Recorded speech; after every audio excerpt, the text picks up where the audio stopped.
ఎన్నో సంవత్సరాలు నన్ను దాటిపోచున్నవి,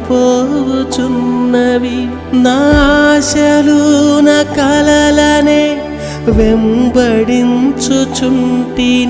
ఫలాలు లేని వృక్షము వలె ఎదిగిపోతిని, ఏనాడు కూలిపోదునో ఎరుగకుంటిని.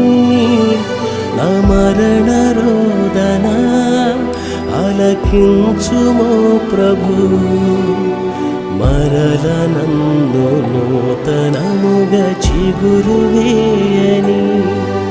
నా బ్రతుకు దినములు లెక్కింపనేర్పుము దేవాయి భువిని వీడు గడియ నాకు చూపుము.